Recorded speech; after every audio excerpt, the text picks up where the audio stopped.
I thoroughly enjoyed that. Did you? Yes. It's very thought-provoking, and there's a lot of things to think about.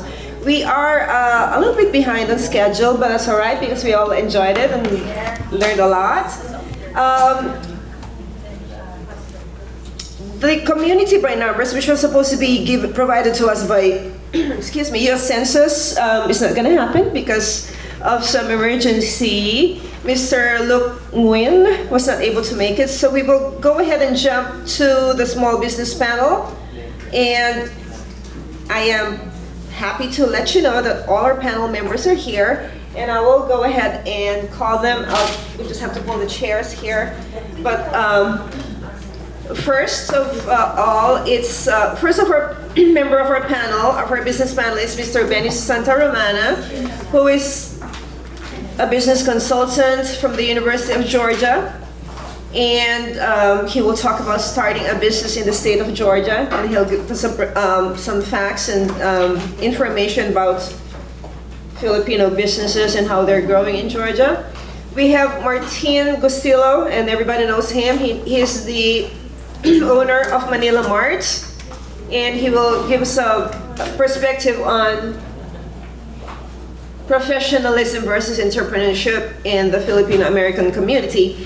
And our last panel member, my dear friend Maria Orino, who is the owner of Kamayan Atlanta. So, ladies and gentlemen, you can have your seats. Do we have individual mics for them, or are they gonna?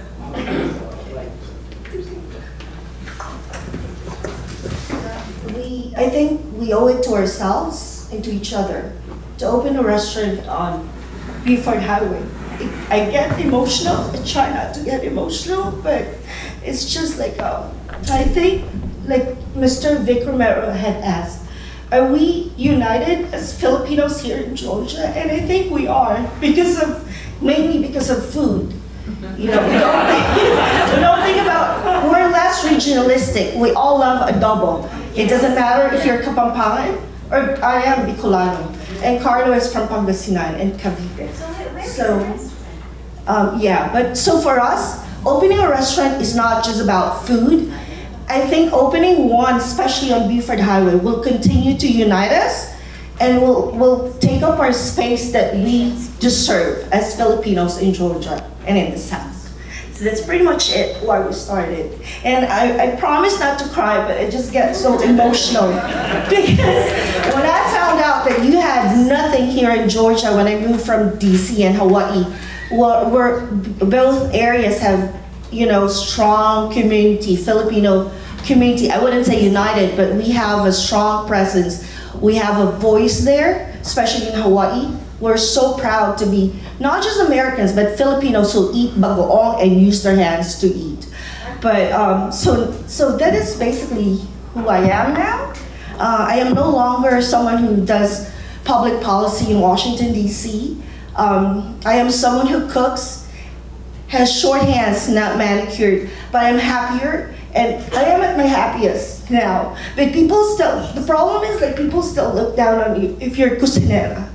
But for me and the younger people here, and the little one who would want to cook someday, we want to let you know that you can have a third career, a fourth career, if that's what you're passionate about. I don't want to take up so much time, but somebody just, because it kind of hurts when someone said, oh, nagluluto ka lang, you know. So we're like loud and proud. Carlo is a doctor, I have a PhD. So listen guys, especially in the back.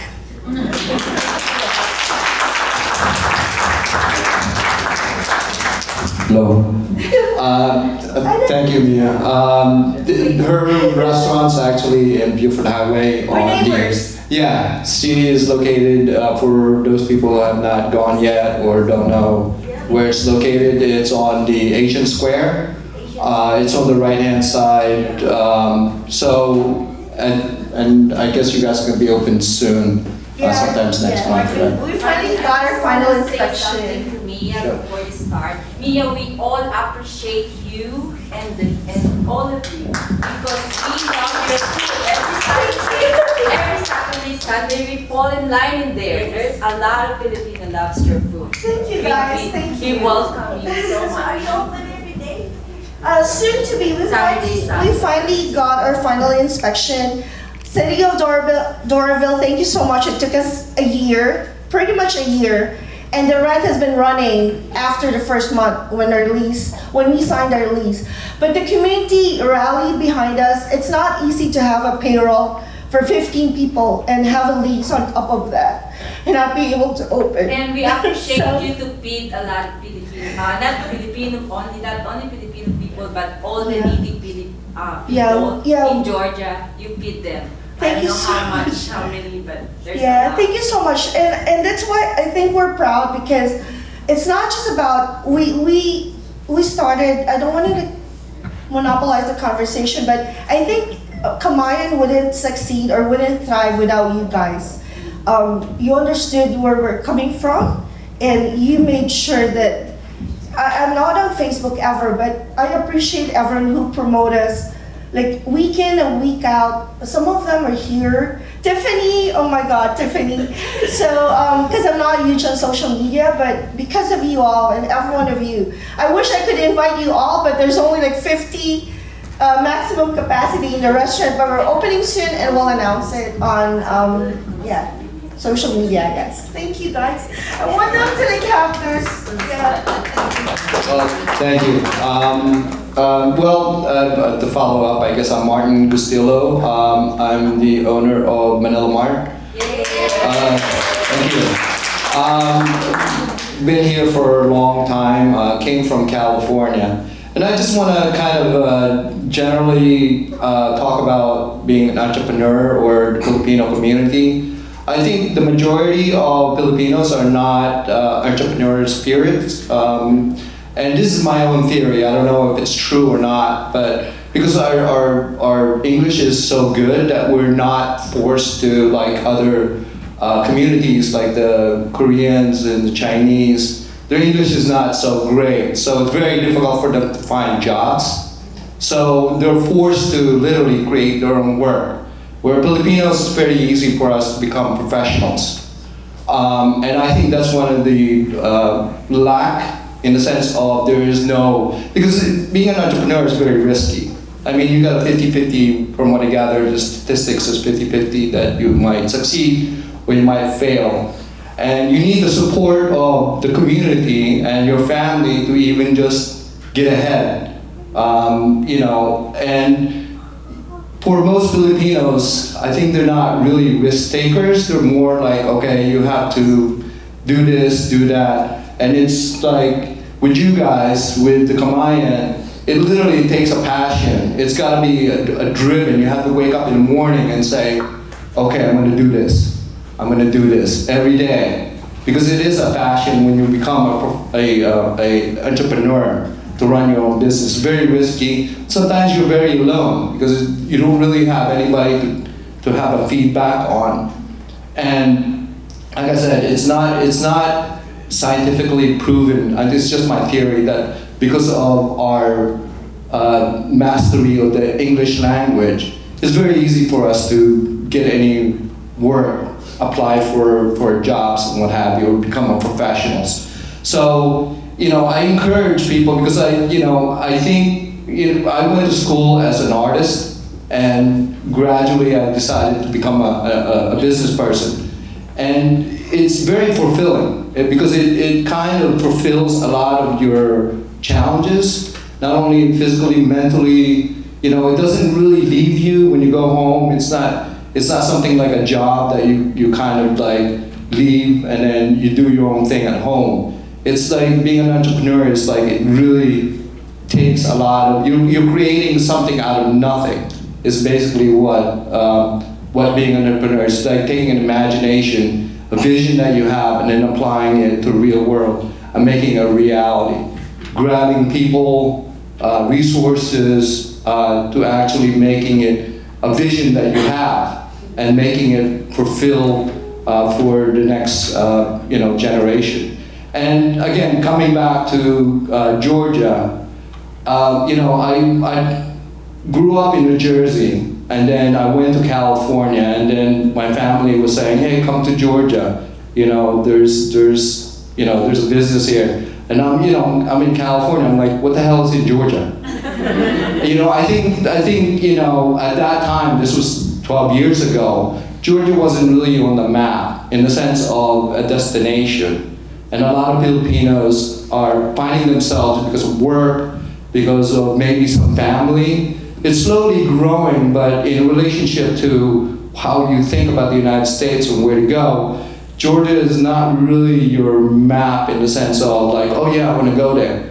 But coming from California and coming here, I'm just like, wow, this is fantastic because there's so much more opportunities in the sense of California is so saturated that you can't really, and there's so many Filipinos there, and you say hi to Filipino when I was there, it's like, hey, you're Filipino. It's like, yeah, you're Filipino, big deal. You come here to Georgia, Filipino ka ba? It's like a different kind of vibe because we're not such a large community here, that we kind of find that we need to kind of be supportive of each other in order to, thrive here. And I think it's growing. I see people coming from California, from New York, from New Jersey, from other states, finally discovering Georgia as a place to actually start businesses, raise a family, raise your kids, and what have you. And with these guys, we're only starting. We're not even.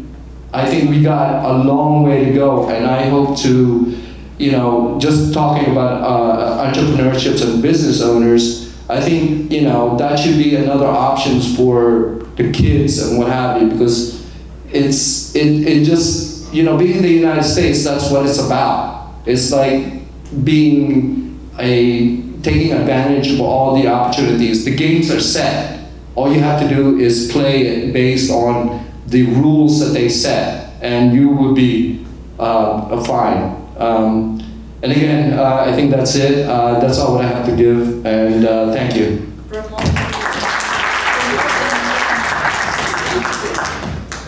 Hi, my name is Benny Santa Romana. I'm a business consultant with the University of Georgia Small Business Development Center. So I'd like to say that for our friends here in the panel, as entrepreneurs, business owners, I probably have, as a business consultant, I help business owners start, grow, and exit their business. And over the years, I've probably helped around 800 business owners. And so I was taking a data kind of analysis of Gwinnett County, for example. So the question is, how many business owners are there in Gwinnett County, for example, as a sample area? It's about 3% in Gwinnett County. Can someone take a guess on how many, as for Filipinos, what percentage would be entrepreneurs and business owners in Gwinnett County? 0.02. Sorry? 0.02. She gets an A. Oh. It's actually 0.01%. Yeah, and I think what you're saying is true, and I've been also thinking about this. So why are there so very few business owners? I've probably seen around 10 Filipino business owners as a consultant for UGA. And they were, one of them, maybe 3 were food business owners, and then 1 was a technology person, and another one was a garment apparel person. So our facility with language, I think is 1. The facility, or rather our schooling, our education is really an American system. It was established during the American period from 1899 to 1945, or 1940 rather. So, anyway, my role today is to answer some questions from you on number 1, is it a good idea to start a business in the state of Georgia? Number 2, how do you start a business? And number 3, and maybe you can help me here, is it easy or hard to sustain a successful business? Number 4, how do you get capital or funding. Number 5 are there benefits of the federal, state, and county governments to help minority folks like us. So, pick any of the 5 or pick the 5, and I can try to answer those questions. Number 5. What benefits is it? See, I even forget the questions. Capital, yes. Well, let's start with credit scores, right? So, if I've asked this of many banks, and I asked them, if we have a business that's 5, 10, 20 years old, can the business apply for a loan based on the credit standing of the business? The answer is no. It's only the likes of Microsoft, the big companies publicly traded, that the banks will lend to an entity, to an organization. Otherwise, if you have an LLC, a single member corporation, etc., it's your personal credit that will be evaluated by the bank. Today, after the pandemic, some banks are accepting 500, as low as 500 credit score. In normal times, it's 700. So if you want to borrow money today for a business, you can go to certain lenders and they will entertain credit score of as low as 500. Yes, sir. As a member of the minority group, can you get grants to start a business? Yes. The question is, so if you want to start a business, can you get a grant or free money, right? The answer is yes. And there are, have you heard of the SBIR, STTR? Okay, these are federal programs. So let's understand this. The US government recognizes the value of entrepreneurs. And so, thank you. And so the federal government sets aside, so what, the US has a national budget of about $4 trillion. So they set aside about 5%, right, the US government, 5% of that budget for minority-owned businesses. All right, and then a portion of that goes to what's called as the federal grants that for businesses that promote health or medical care, that promote education and promote basically services and goods for the common good, for society. So you can get a grant in 3 phases. So the first phase is $150,000. Then the second is 1.5. The third is another 1.5 for you to commercialize, an invention. So there are grants available. And after So the business has to be service-oriented. No, it can be both product and service oriented. Yeah. So why do you think the Filipino community doesn't have, I'm just wondering, why, the Vietnamese, the Koreans, the Chinese are predominantly focused on, the first generation anyway. Usually, they have a small business, and, Filipinos are usually, I guess when they first come here, they're already recruited to have a professional job. And where most other immigrants come here from other war-torn countries. So I guess, I'm just trying to figure out why isn't there more Filipino business owners? And again, that was just my own, theory. I don't have any backing on it, on for the reasons. Why is that? If you have any insight on that, I would really be glad to hear. Sure. That's partly a business question and a behavioral science question, right? So for many of us in our generation, the baby boomer generation and the ones before us, our parents and grandparents, we were basically westernized. If you remember, if you agree with that, from for those who were born 1900s to 1940s, it was America here. rather in the Philippines. The educational system, the governmental system.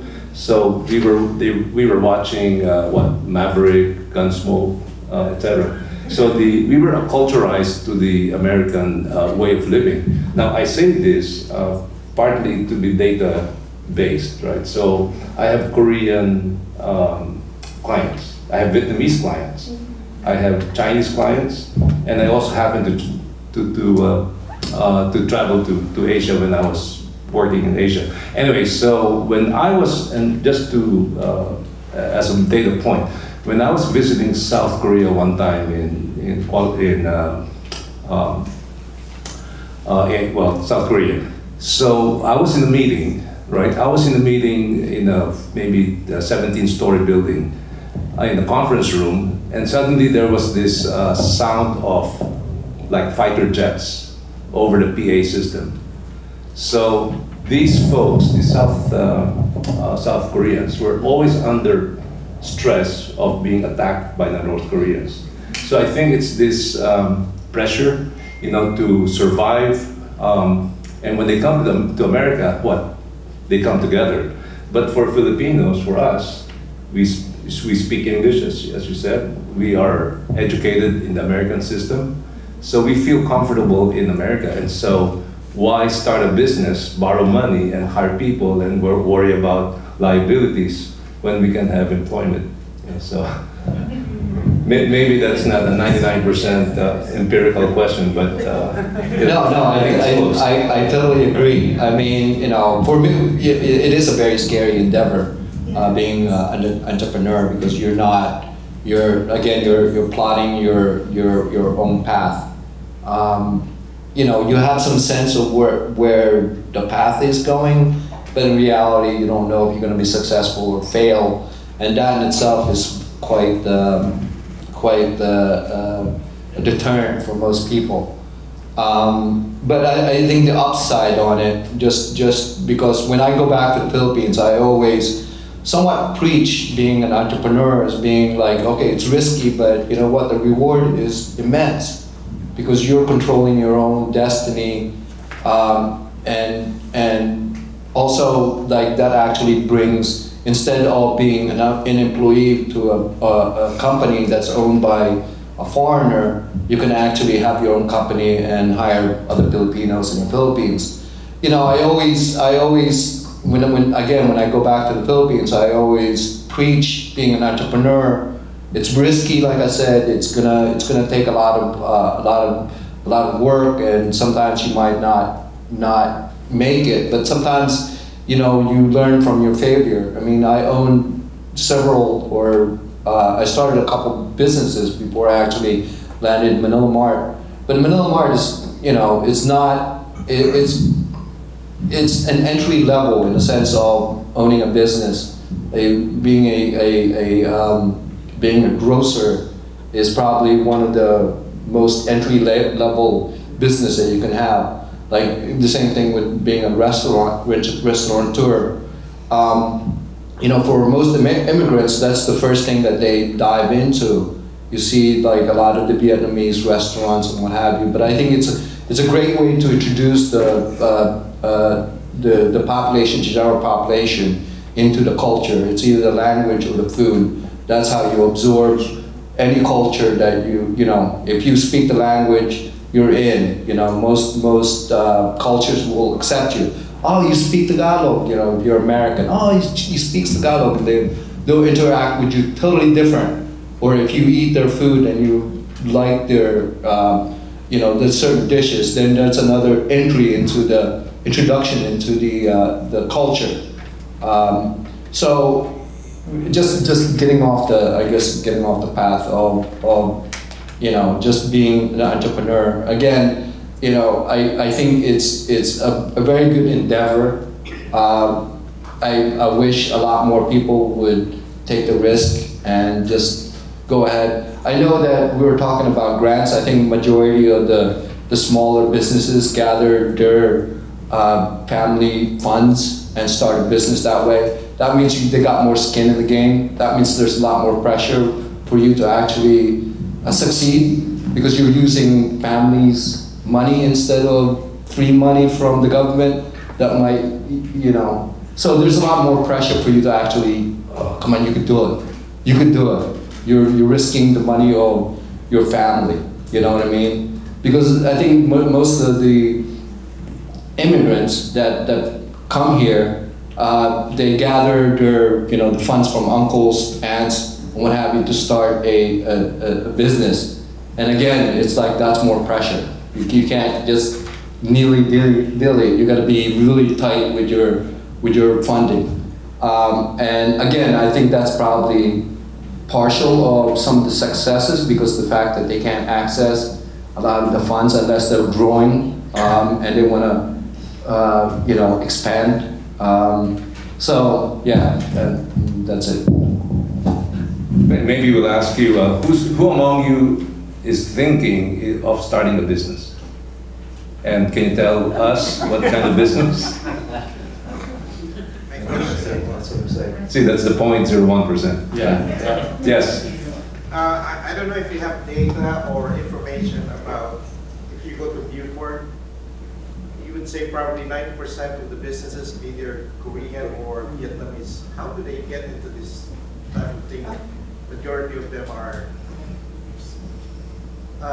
you know, even just a small store. I don't know, how do they get into this type of thing? Is it probably because Martin mentioned a while ago, we are more professional than them? I don't know. I don't know if you have any idea or data for that. Well, I could say that most of them, like I said, pulled their money together from family members to open a small business. And usually by the second or third generation, they become professionals like us. You know, the kids don't want to go into the restaurant business. They want to be the doctors or the lawyers. I mean, there's some that will, you know, follow pursuit with their parents. But again, I think because of the fact that, you know, it's very hard.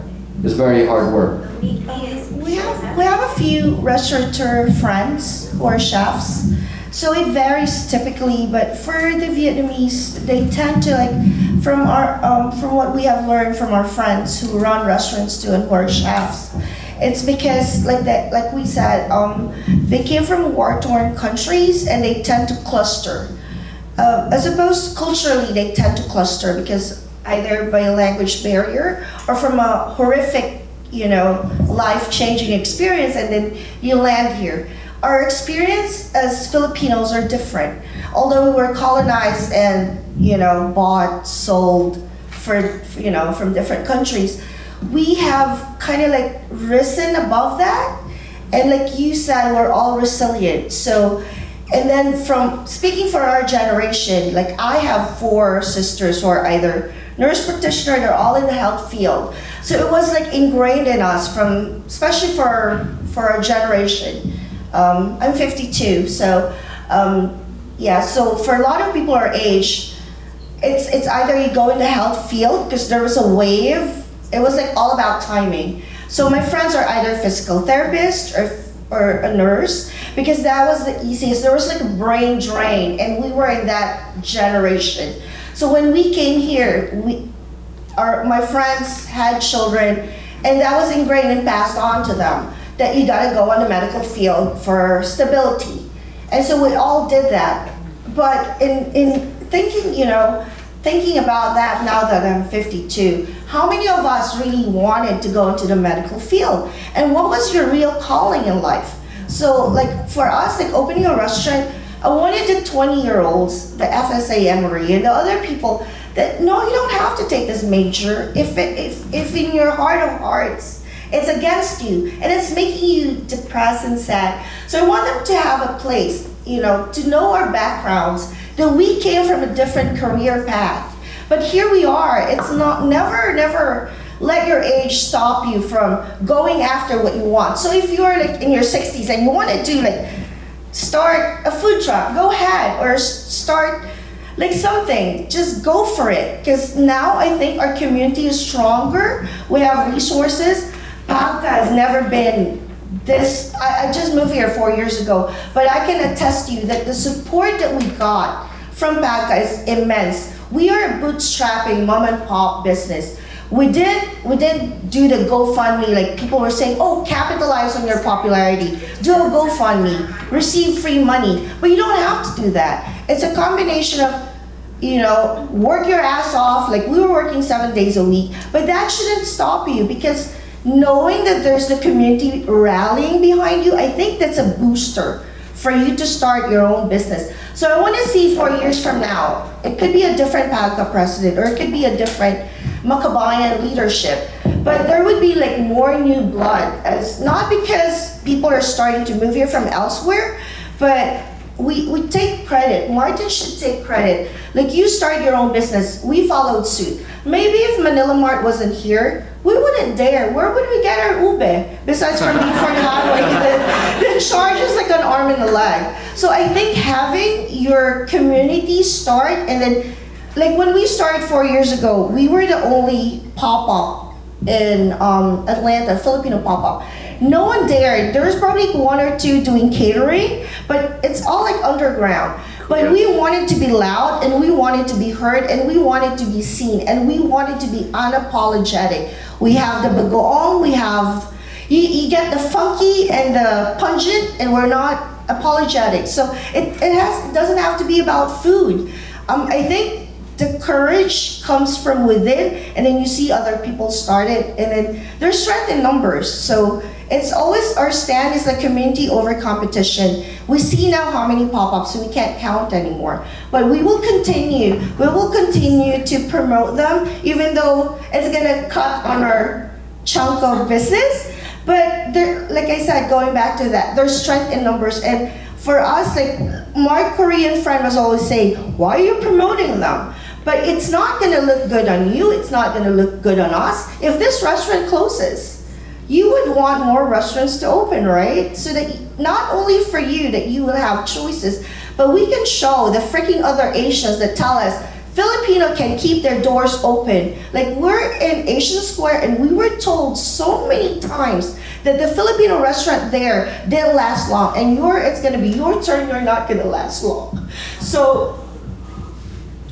So I think if we're strong and you're strong for us, if you show the support, then no one's gonna close anymore. Instead, more people will be opening either food business or a retail business. Somebody opening, like Pia will have her brick and mortar. I wanted to see that. I wanted somebody selling barong, not from their basement, but from a storefront. Wouldn't you want that for yourselves? I think that's what we need as a community.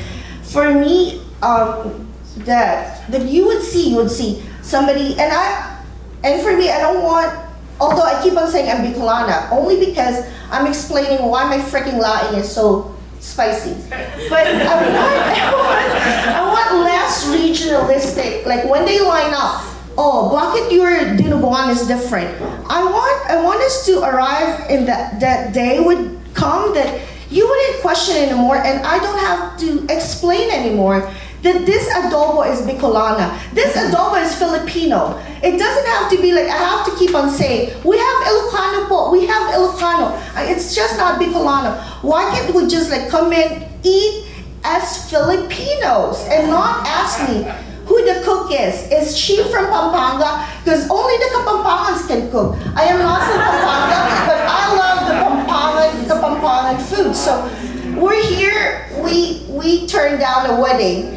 And Carla was like, it's not really like practical to be turning down, but we wanted to be here, and we wanted to plead with you. Let's support each other, because there's a lot of drama going on, even among the food businesses. And I'm sick and tired of it, and we're too old for that. We're in our 50s, don't drag us in. I'm so emotional about it, because it's just, I just want it to end. It is getting worse now that we're about to open. Like, you take your side, they take their side, and it's like, it's just not good for the businesses. Yeah, I think one reason why I guess I was invited was to help input to the gentleman's question, is to use data and evidence right, to make strategic decisions, right? So, for example, your question was, why do so many Asian restaurants congregate in Doraville, along Buford Highway? Well, I can almost say that that happened not because of smart, decisions per se, but rather someone opens up a Vietnamese restaurant. There's a vacant spot next door. He calls a friend. Why don't you open up a Chinese restaurant? So it's more of a social, more of a social result. But what we do at University of Georgia, and I wanted to add something to Vic Romero's historical talk, the importance of census. So, and this is partly, well, actually not business, but my name is Santa Romana.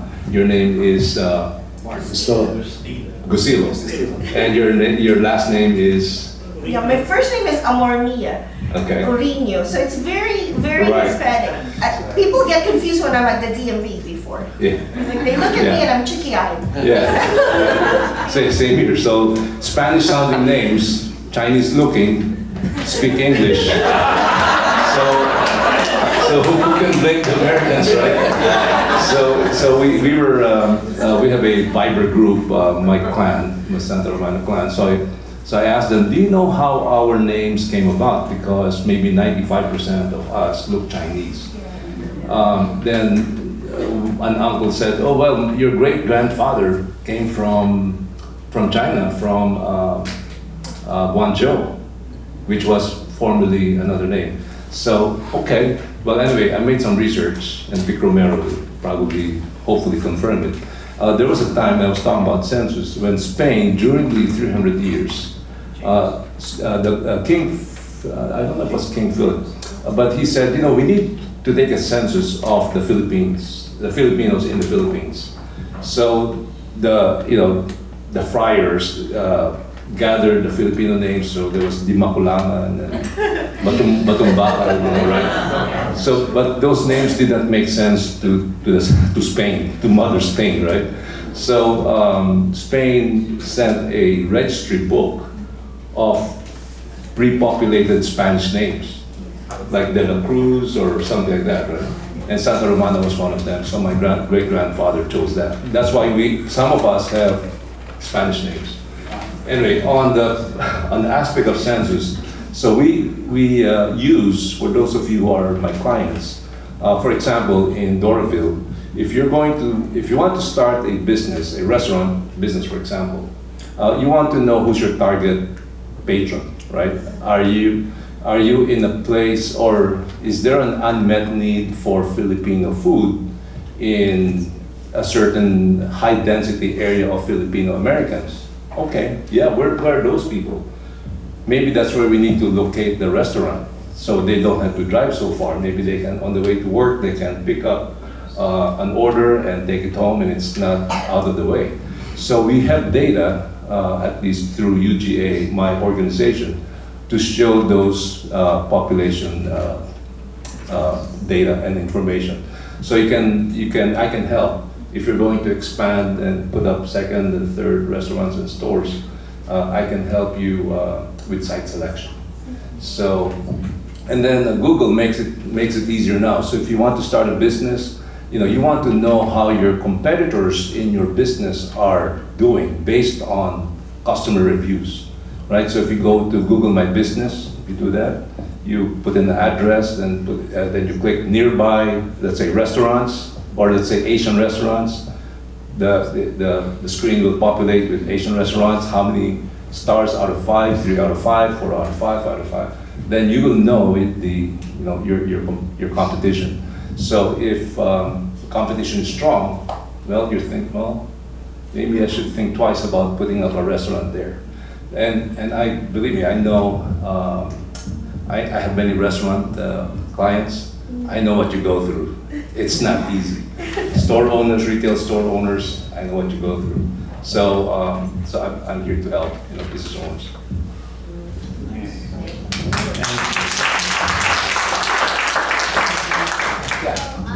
I have a question in regards to the younger Filipinos who are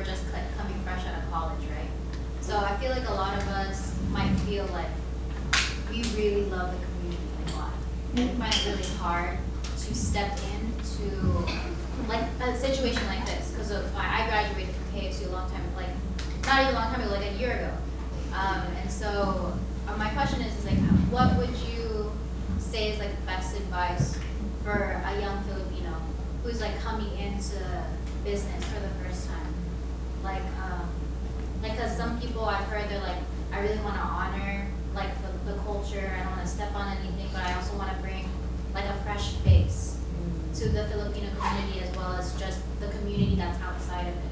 Not just like the Asian community, but like, you know, like Hispanics, the Black community, etc. Like, what would you say is like the best advice for them to step in for the first time and like congregate everyone, not just Filipinos coming in, but everyone coming in? Well, I see what your perspective is, but generally my thought on it, just looking at it from a entrepreneur perspective, because once you become like, it's almost like you reprogram your mind to run a certain way when you become a business owner or an entrepreneur.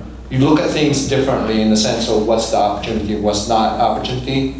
So generally what I look for is that, can I do that better or cheaper? If I can't do that better and cheaper, I'm not even gonna touch it. I'm not even gonna do it. Because in the sense that if you're just gonna do the same thing that other people have already done, then you're not really adding on to the business aspects of it.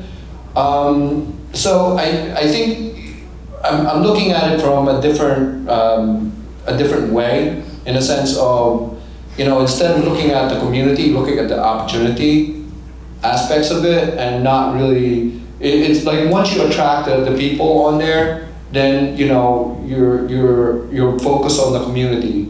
That's your business.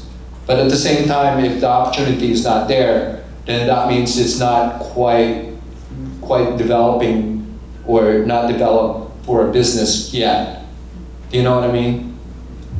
So my best advice is that, it is a passion. You have to there's a switch in your mind when you become a professional into an entrepreneur. It's totally a mind switch.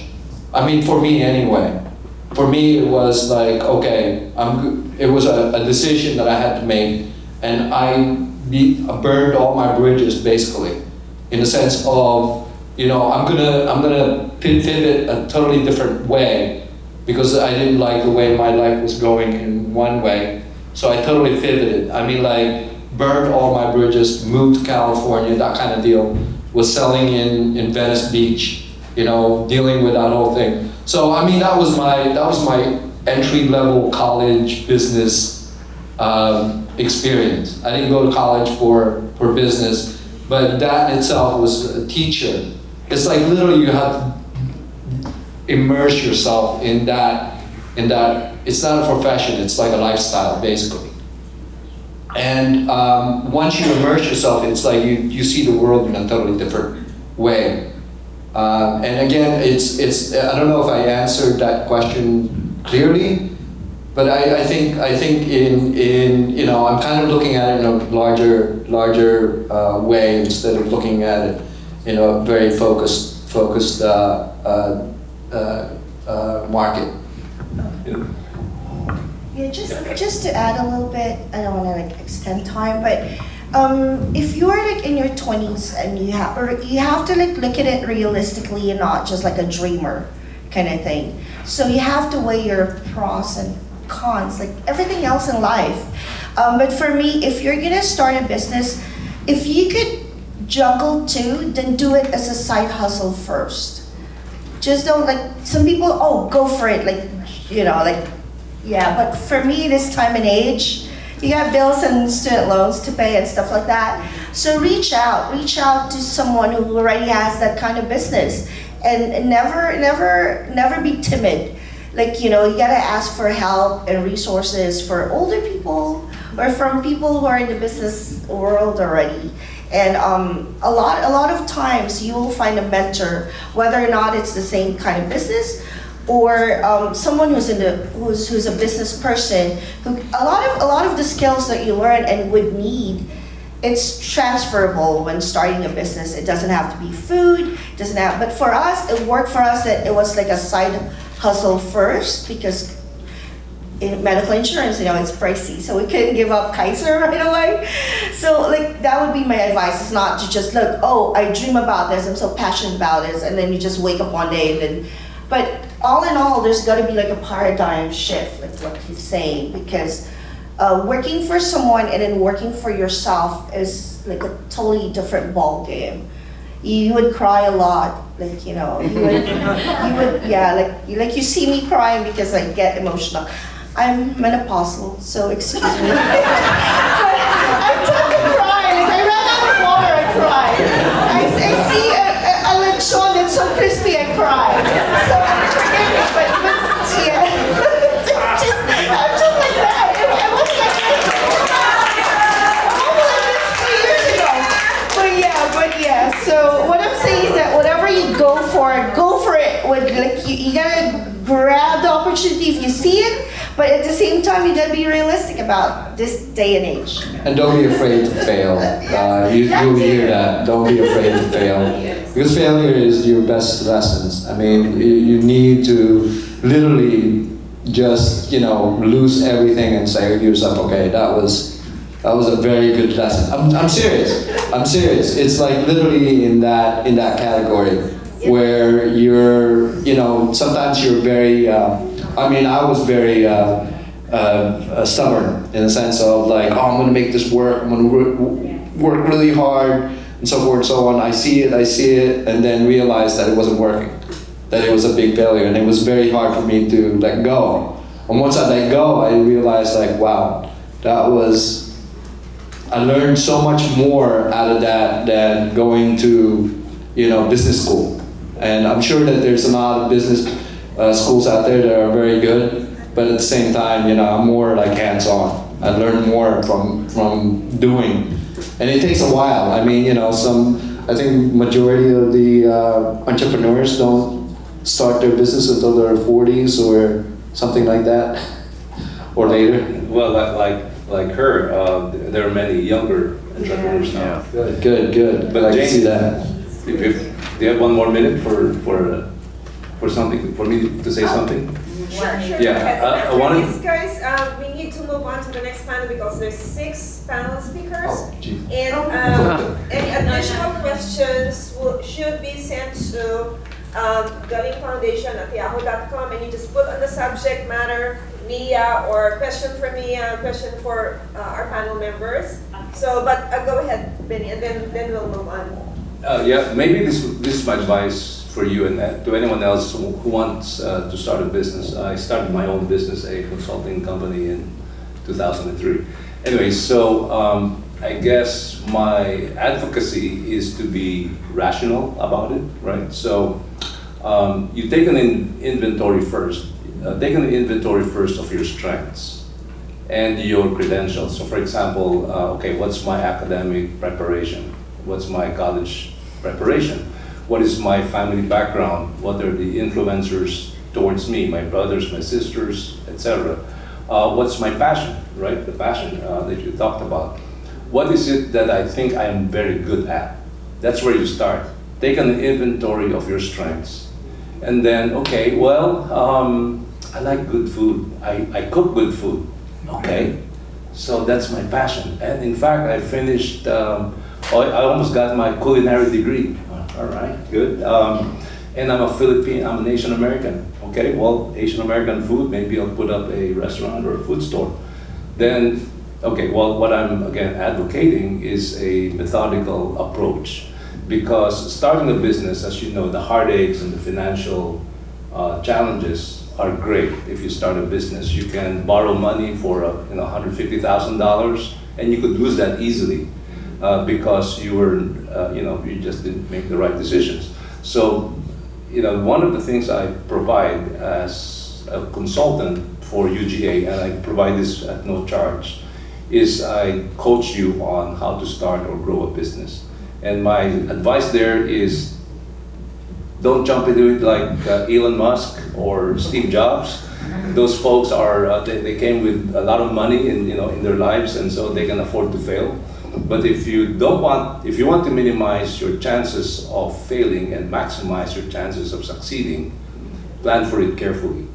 There are many successful business owners, and someone said, I think it was you, now make it a side gig first, have your main source of income, keep that, and then try out maybe an online business and see how that goes. But you need to put 100% in both, right? So, and that's my dalawang sentimos.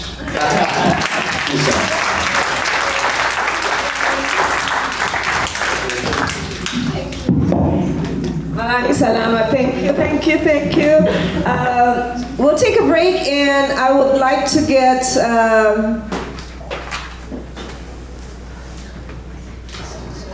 a song.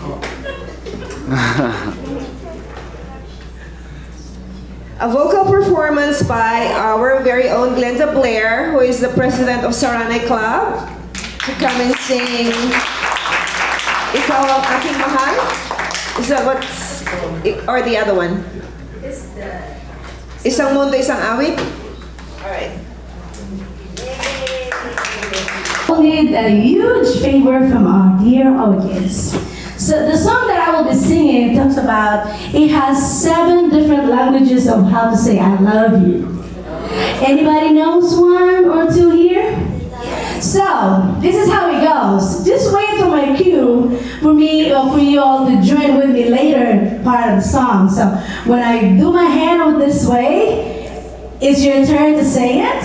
When I do my hand this way, it's your turn also to say it on this side. And then when I do my hand like this, it's for everybody. Are we ready? So, the first one is Sherem.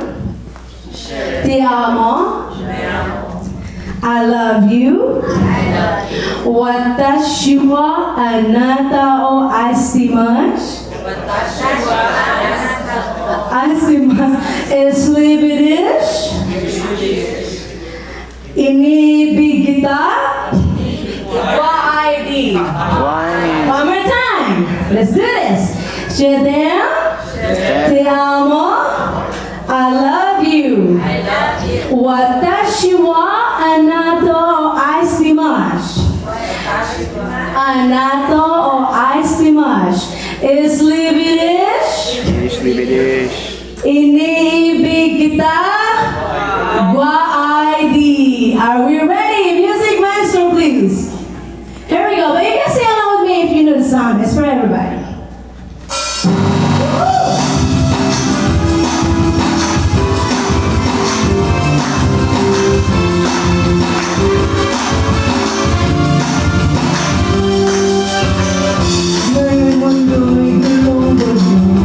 At lahat tayo nitong ito, pag-ibig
Ladies and gentlemen, this is the most anticipated part of the program because I'm so excited that finally, after 4 years of looking for them, I finally got them to join FAHM. And I'm talking about our youth leaders. Yeah, Ivan, come on, guys. So I have 6 of them with us today who are going to talk about life after college and youth engagement, and I want them to talk about the vision that they have for the Filipino community. First of all, I have Tiffany Joyce Garnes, who is an Advocacy Programs Coordinator of CPACs and the Public Relations Officer for the National Association of Federation of Filipino Associations in the Southern region. We have James Diaz, who is a software engineering student that graduated in December 2021 from KSU. We have Jeff Cantilan, who is a senior software consultant and GT Georgia Tech alumni, and he's also with KSU FSA. We have Gabby Ramos, who is an alumni admin specialist, and she's with Kennesaw State University's Filipino Student Association. We have Julia Lopez, and she flew from Washington, D.C. today. Just to be with us, aren't you special? So she is a co-founder and past executive board member of the Filipino Intercollegiate Networking Dialogue of UGA, FSA. And we have Shireen Rajab, who just graduated magna cum laude from Washington State University in Washington, D.C. All right, so we might need another microphone. Guys, okay. Since you're gonna be our future leaders, bahala na si Batman. Kayo na ba? Bahala na kayo you did talk about how you're gonna present, right? Yeah. So, can I have another microphone? I graduated from Kennesaw State University. I studied software engineering, and now I work as a software developer. I've been with FSA for a couple of years now, and it really brings a sense of community and being at home, and yeah, don't cover it. And I've met a lot of people, had a lot of fun, learned a lot about the culture, and it's a great way, not just to make friends, but meet new family, essentially, and that's just me. Yeah, that's it. Hi everybody, my name is Tiffany Garnasi. I graduated from UGA in 2018 with an anthropology and psychology degree. My current occupation is I'm an advocacy coordinator for the Center of Pan-Asian Community Services. So a lot of my work is related to civic engagement and getting the Asian vote out. So as you know, this is a polling place, so if you're in Fulton, go ahead and vote. Yeah, slight plug, but yeah, when I was in UGA, I was a part of the Filipino Student Association. Was there for all 4 years. My senior year, I was a social coordinator, creating events to bring people together alongside my other whose name is Chris. And yeah, I just remember one of my fondest memories there was like creating tailgates and stuff. So love UGA, go dogs, basically. After I graduated, I actually moved to Jacksonville for a year from 2019 to 2020 because I served a year in AmeriCorps in inner city elementary school. When I was there, I felt kind of like the only Filipino in my cohort, so I went ahead, because you know, Jacksonville has a Jollibee, there has to be a Filipino community.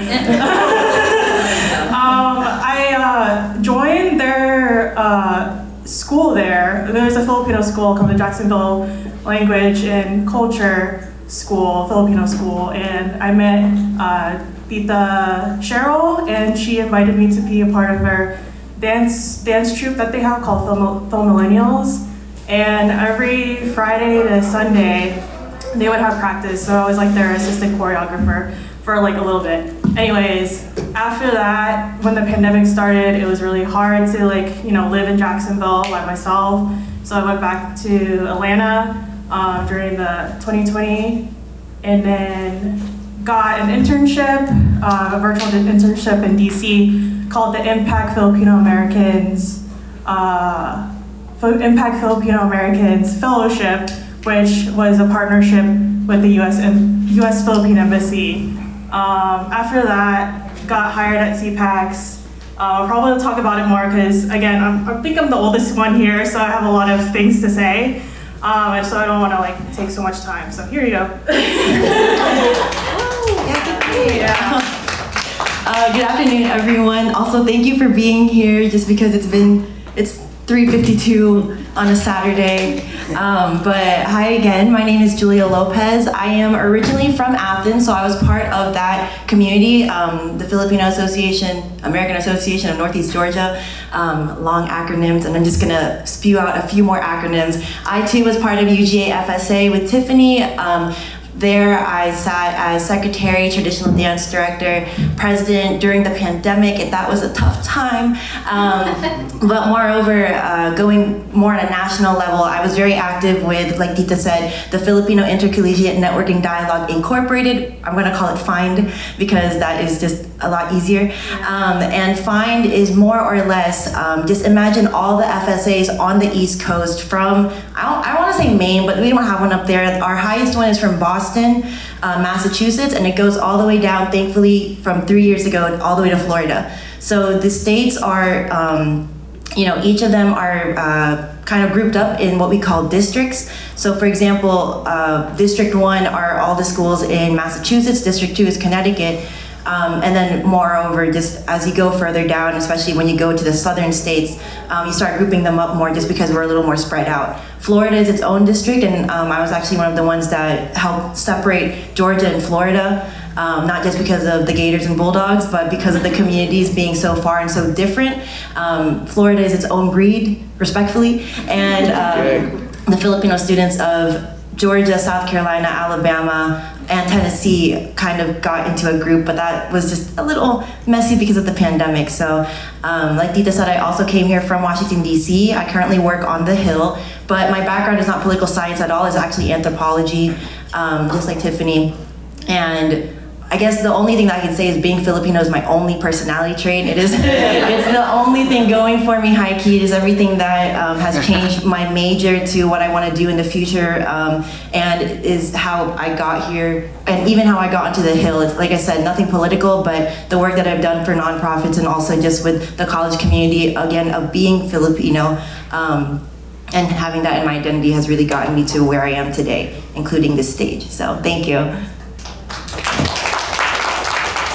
Okay, hi, hello everyone. My name is Gabriela Ramos, or Gabby. I was actually part of FSA, KSU FSA, so in Kennesaw for a very long time. I was originally their social media chair for quite a while, like public relations, and then I moved up to internal vice president, and then I was president last year. And I even have the president here in the audience currently, which is for KSU FSA, so she's right over there, she can say hi. But anyway, yeah, so I graduated like a year early with my degree in psychology. It was a sociology minor as well.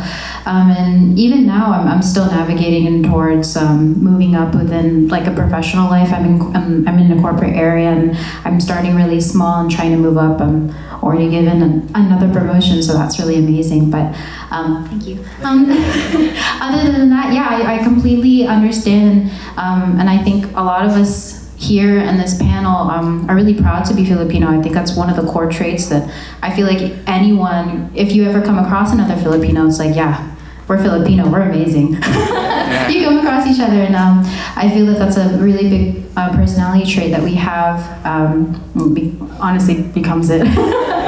And so we're all honored here today to talk to the community. We want to really hear about what you want to ask us as the youth, if you may, and kind of what you want to hear and see, kind of like maybe the struggles perhaps, or like what you kind of expect from us later on in the future, because as Tita Jane was talking about, you're like, we're the leaders, upcoming leaders, fresh blood. So yeah, really honored to be here today, so thank you so much. Hello, I am Shireen Raghib. I just graduated from George Washington University in DC this past May. I got a BFA in photojournalism, and still figuring things out. I am doing freelance photography, and I currently work part-time at a restaurant job. I'm currently in the process of applying to jobs, but again, still figuring out what I want to do. Filipino engagement-wise, I grew up in the Filipino community here in Atlanta. So every weekend since I was 5, I would go to FAHM events, I'd go to Galing Foundation events, I'd go to Pawag events, and that's kind of the community I grew up in. That's kind of how I learned Tagalog. I can't speak it, don't ask me, but I can understand. And yeah. I kind of forget what else I was going to say.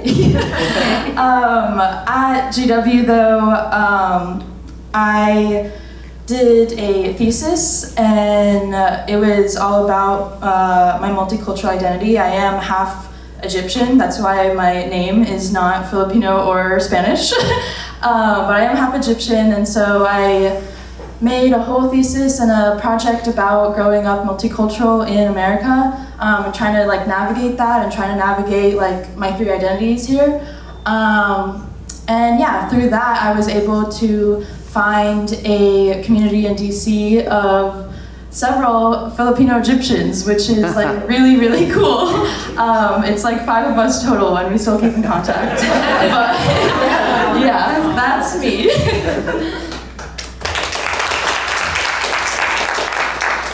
Hey everyone, my name is Jeff, Jeff Cantilang. Grew up here in Georgia, McDonough, Georgia. I see, where's Tito Randy? I saw him out here somewhere. Yeah, I know him when I was a child, I always liked him in the Garage Boys. So.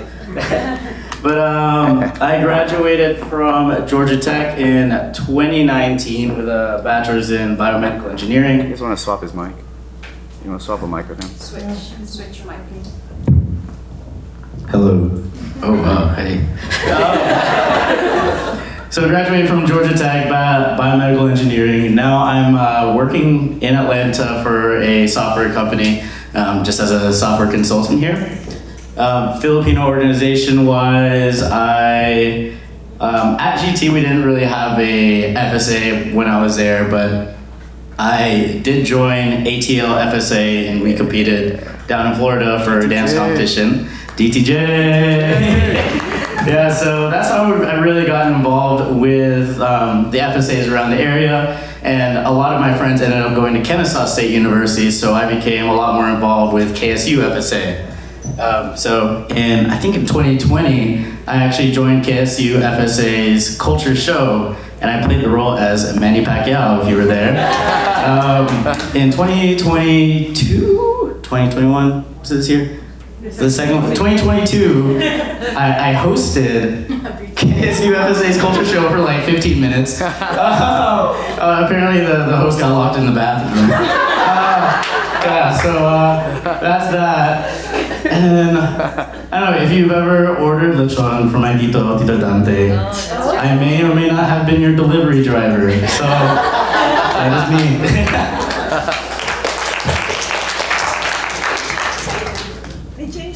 Yes, he started. You want to go again? I was gonna say, we have 5 questions that we have pre-written, but if anybody has any other questions, we could also answer those as well.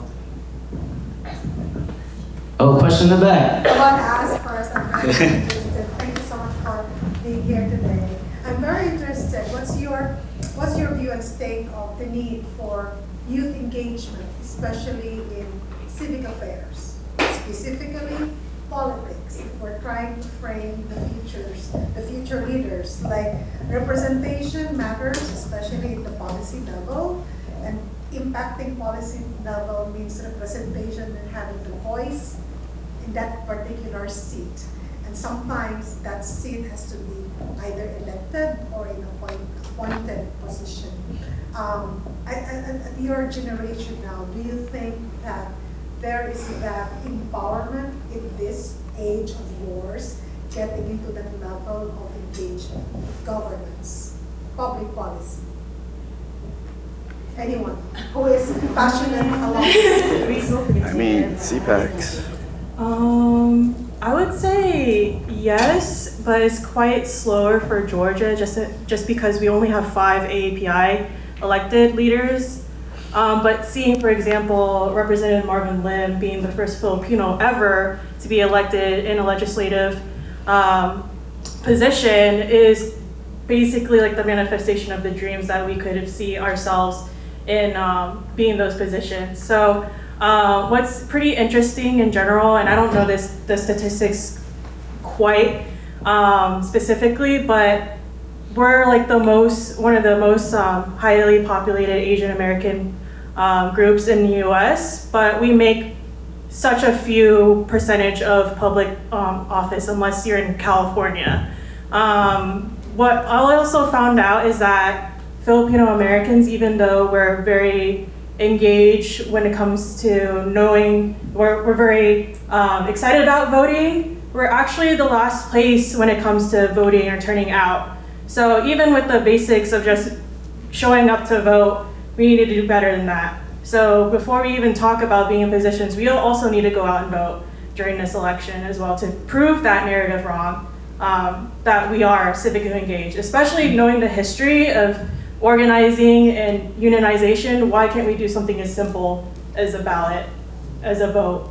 So especially, being in Georgia, being like in a battleground state, everybody's starting to realize how important our vote is, not only as Filipino Americans, but as Asian Americans. So that's why a lot of people are focusing on our groups, and you know it too, the Arjo as well, how many people are trying to reach out, because a lot of Asian Americans don't even get contacted by any party, so they don't really realize how much we have an input trying to get people who look like us or have policies that support us on the state end. So, yeah. I'd also, is it this one? Is it working? Yeah. Okay, sorry. I'd also like to add, again, I'm in DC now, but I got there through an internship in the spring, and it was through an Asian organization. It's one of the caucuses. It's the Asian caucus that basically just like sponsored it and whatnot. And something that is just super interesting in my opinion is the fact that, especially for us, like not just Filipino Americans, but Asian Americans down here in the South, I think a lot of people feel that compared to other places where they've seen that representation, New York has Grace Meng, Andy Kim in New Jersey, they are already like the way that your person who won the $75,000 for Asian American education. Yeah. I'm so sorry, I just forgot your name. But, states like New Jersey already have something like that, but we are just working on it, and I think that's very, that's a good parallel to the way that young Asian Americans feel, in the sense of, as much as we would like to say that we are trying to support a Filipino American or a Korean American or a specific Asian American, the fact that we have Asian American representation in general is kind of what we focus on. I also think that, like Tiffany said, seeing people that are, one, not only Asian American, but also two, kind of on the younger side, I think, is what makes us want to vote. Congress has some very old people. I'm so sorry if FBI is watching me right now. But Congress has such older people that I think not only are we looking for more diverse people, but also more people that are willing to hear what we as a younger generation, like Abby said, and are on the rise of becoming the future leaders, what we need to not only become those leaders, but to also grow and help even those younger than us.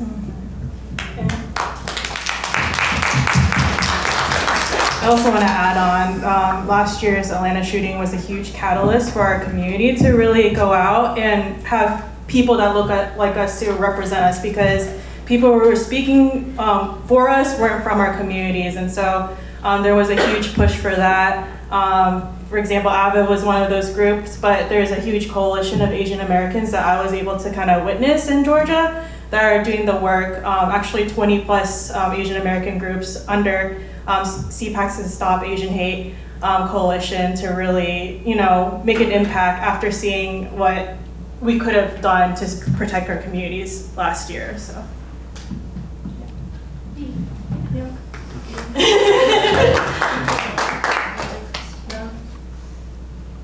Are there any other questions from anyone? Then we'll go with some of the questions that we have that we formulated just to kind of start the conversation. If anyone has any questions throughout, just please, feel free to speak up. Want to switch mics? No, it's okay. Why did your voice get deeper? I don't know. It's because of the speakers, right? Okay. So the first question is, what is your favorite memory regarding anything Filipino? I can talk. I it's not one specific memory, but just kind of like the feeling that the community had on me as a kid. So I grew up here down South Georgia, and every weekend, every other weekend, we would always be at someone's house. So I just the fact that I grew up in all these other people's houses, all these people, I know all their kids, I know all the titas, I know the titos, I know lolas, they're all family to me. And even Julia over here, our families are really close, and we're not blood related, but I treat her like she's my cousin or my sister. It's actually super random that we are as close as we are. Literally my dad, again, I'm from Athens and he's from south of Atlanta, and my dad was like, I want to play tennis, but I'm tired of the people here, so let me look somewhere else. And so they actually just met through more or less the Filipino tennis. Something like that. Probably an FTA, a Filipino Tennis Association of Georgia. And through that, me and Jeff have grown up a little too close, honestly. Maybe. Yeah, but just that experience of growing up with a community and growing up with their kids. All these other people are kind of my second, third, fourth, fifth parents. I have 500 grandmas at this point.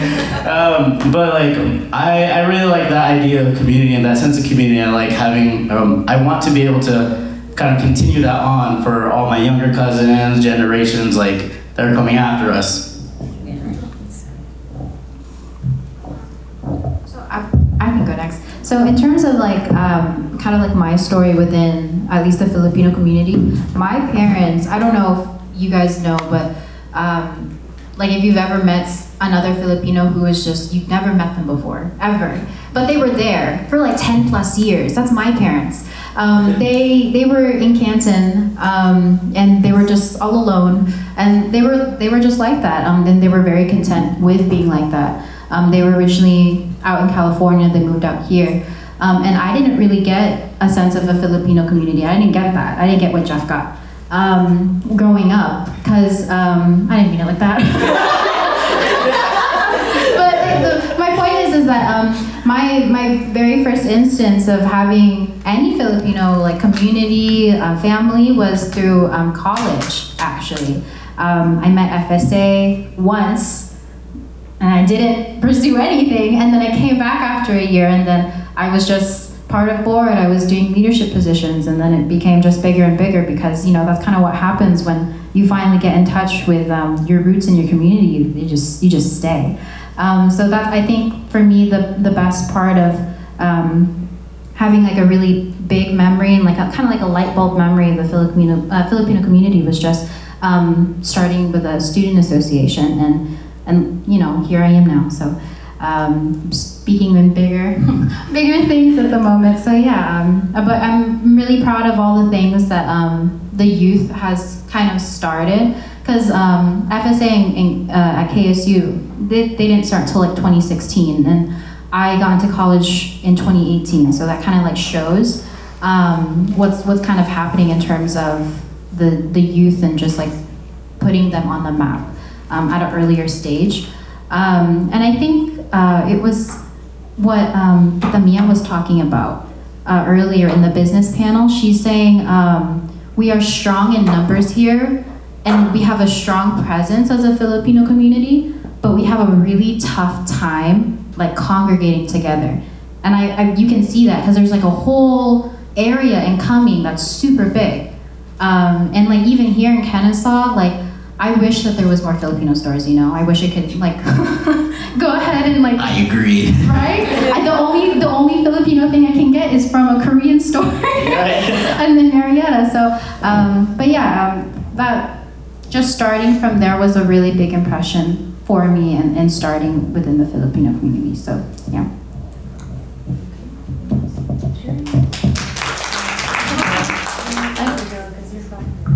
Oh, okay. Okay, I have two things that kind of popped into my head. But yeah, so I grew up again in the FAHM Association, and they have a pageant and a debutante's ball. And my mom really wanted me to do it, and as like a 16-year-old, I was like, I don't want to do that. But I did it anyways.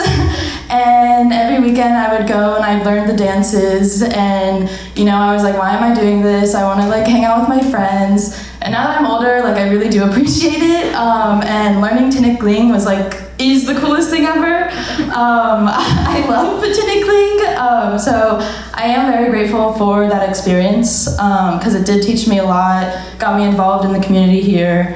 So yeah, and then another thing that kind of popped into my head was everyone here loves Jollibee, obviously.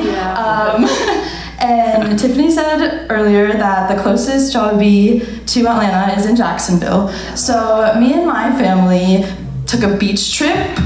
We went to Jollibee every single day, breakfast, lunch, and dinner. I'm not kidding. So, you know, we're talking about entrepreneurship, we're talking about like building the community. I'm just saying, we gotta get Jollibee in Atlanta. That's all. To add on to that, I once took a beach trip with my roommate. We went to Jollibee and we drove back. It was an 8-9 hour excursion. Yeah, right? Just for Jollibee. Yeah, just for Jollibee, you know. You drive there, spend $400 at Jollibee. Everyone looks at you like you're crazy. You're walking out with like 50 hamburgers, 30 peach mango pies. That's a question in the back over there. We are of the older generation, as you can see. Several Filipino-American associations here in Georgia that were founded, like the FAHM Association of Greater Atlanta was founded in 1974. Wow. Before any of you were born.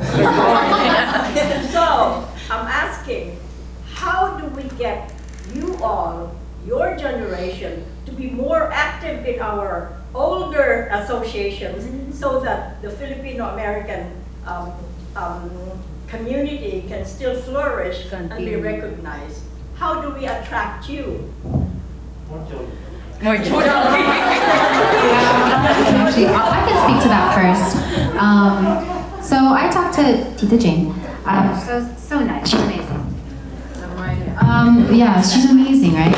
And so I think a problem is actually, and this is just personally, I've noticed, I actually didn't really get contact when I was president from any of the older associations, even from my first president. So I had 2 presidents before me, and they didn't really give me any contact information. So I actually do think it's kind of a problem within like the FSAs and the younger generations. We have a really tough time reaching out back towards kind of just the established organizations here, which I'm really glad that we were able to. But yeah, that being said, we know that it's a matter of just us being able to step out of the comfort zone of finding like a group in the first place. So I know for a fact that a majority of us who are in college who first come in, that their first instances of a Filipino community was, it really is just in college. So they kind of get really comfortable with that space. And if ever they honestly do get intimidated. They do, and it's true, it's honest. We do get intimidated by the older Filipino community just because we don't ever want to disrespect anything, you know? And that's something that we're trying to come out of just as a youth group. We're trying to be a little bit more comfortable with reaching out, making sure that we still have those connections. Because like, even myself, like, I didn't really do anything with any of the communities until I was president, and then afterwards. So that is something we're working on, but we are trying. Yeah. I also would like to kind of like mention, and I said this, Tiffany's part of NAFA, which is more or less like a really, really big Filipino association, but nationally. That's what the NA stands for in NAFA. Someone asked a very similar question, and what I told them, just being from another similar national org, is this is a very, very, very, very good time that organizations should be reaching out, and also younger organizations should be reaching back out and just communicating, because there is really this big push of younger generations being super, super proud of being Filipino American. Like we know that Pinoy pride has been like a thing, but like right now we're like, yo, Pinoy pride, like, you know, that is just something that's why, you know, KSU FSA was founded. That's why Georgia Tech FSA is back. That's why Emory has theirs back. There is such a big rise in Filipino organizing for the younger generations that there really is no better time to make these connections than now. So. You know, from the younger side, if you all needed to hear, you know, that we want to connect, we really do, and it is on us, like she mentioned. Oh my gosh, stop people! It is on us to reach out. I'm gonna cry now. It is on us to reach out, but there is kind of like for those who are religious, there is kind of like a fear of God, in the sense of like, we are just so in awe of the work that you have done, not only for Georgia, but for the Southeast, the Southeast region, that we really do want to honor y'all the best we can. Oh my gosh.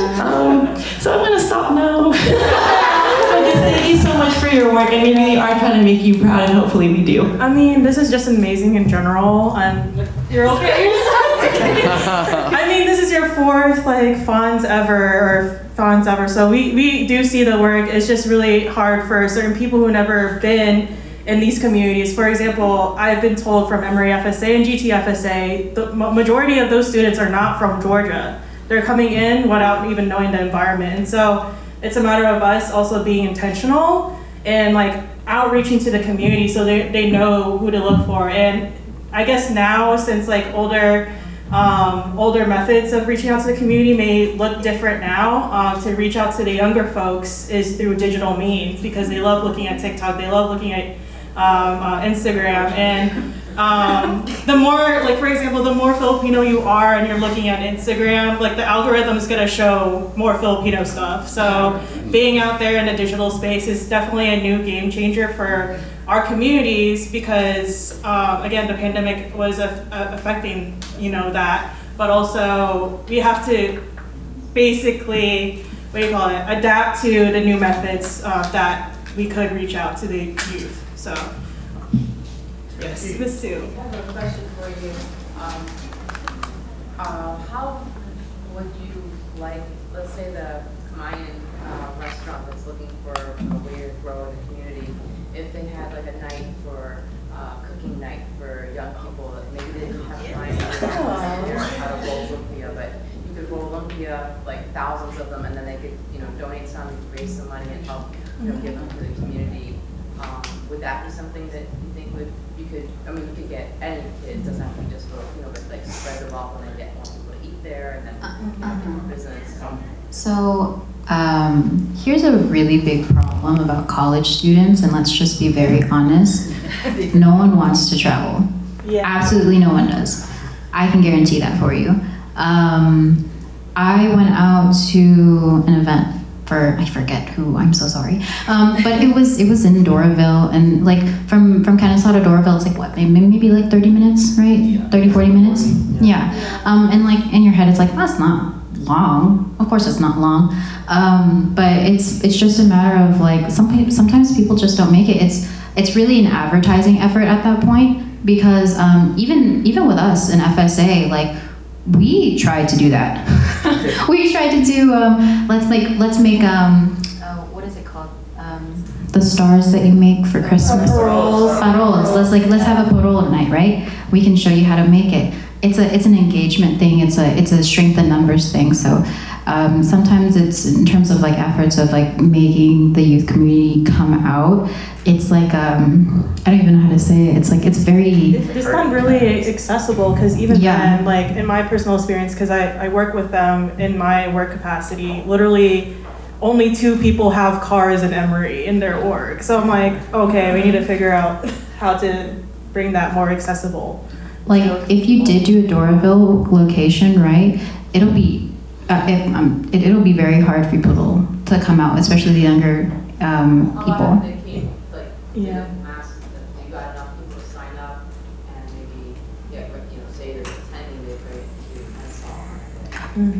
I would be in a heartbeat. I know definitely that I would be there in a heartbeat. It's a matter of advertising and showing the groups that it's a little bit more accessible, because like even in Atlanta, like how do I say this? It's like it's just a matter of like going out and like actually wanting to do it, I guess.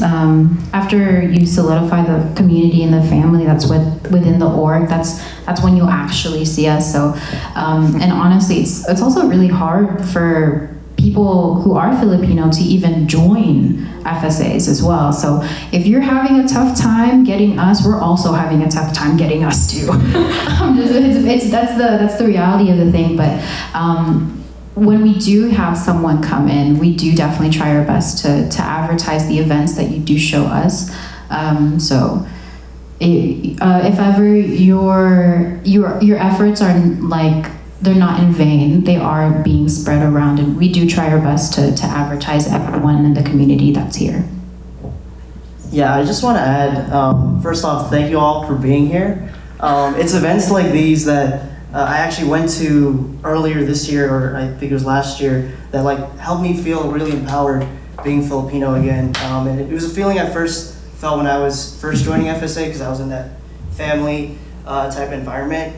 But coming to these events where you like learn about history, learn about different sides from both the young and the old, it's really great, it's empowering. But I want to say that Kamayan has actually done a volunteer type event with GTFSA and Emory FSA, but I think it's also because they're a little bit closer to where their shop is. And it's also a matter of accessibility. I noticed that I think it was FAHM, or another organization that went to Mercer and maybe UGA, where they had like a little history lesson, and that's how a lot of those people over there would get exposed to that organization, and then they could also reach out to that organization later. I think a really good idea would definitely be to reach out to these FSAs and maybe do like a history night during the History Month, or a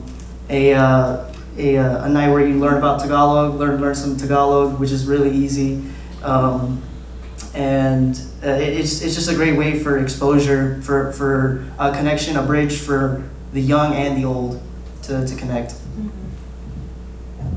Free food for college kids. Yeah. Free food for college kids, yes please. Also, I know that boy right over there, you with the mask, did you not also have a question? I saw you have your hand raised earlier, or no more? Okay.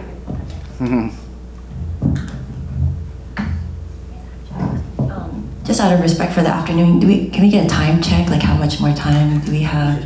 Just 4 minutes. 4 minutes?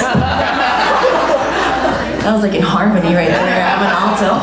Jeez. Is there any? I got a question. Okay. How do you think that you guys can bridge that gap? I grew up like you guys. I'm about 20 years older than you. But I also grew up through associations, had the titas, the titos. I've done Tita James for years. And growing up in those FAHMs, now I'm not from Georgia, but one of the things that I think our communities are having struggles with the FAHM is that youth engagement and the youth basically taking over at some point. All of our titas, all of our titos have put in all the work, and then the thing is, no one's willing to take over their roles. So the fear is, are these FAHMs gonna die with our titas and titos, because no one's willing to take over. Me kind of being I'm on the cusp of being 40, I'm having to almost kind of kick back and like recharge the association, but with what support? So what are ways that we could bridge that gap of our older generations, of our titas and titos, my generation, the middle generation, and then y'all's generation? How can we bridge that gap to keep those legacies alive and our voices being heard here in Georgia and the Southeast, North Carolina, wherever, what have you? So in my experience and just knowledge of the associations that are here, I didn't even know if there is a position open, right? So if there is a position open, right, please advertise it. Oh, someone will go for it. We are entrepreneurs in our own kind of skin who are willing to go for an opportunity, because that's something that the Filipino community has instilled in us. So if we know that the opportunity is there, you want someone that you see that you've plucked out from the young generation, and you're like, yeah, I think you're gonna do great. Go for it. That's how I picked her.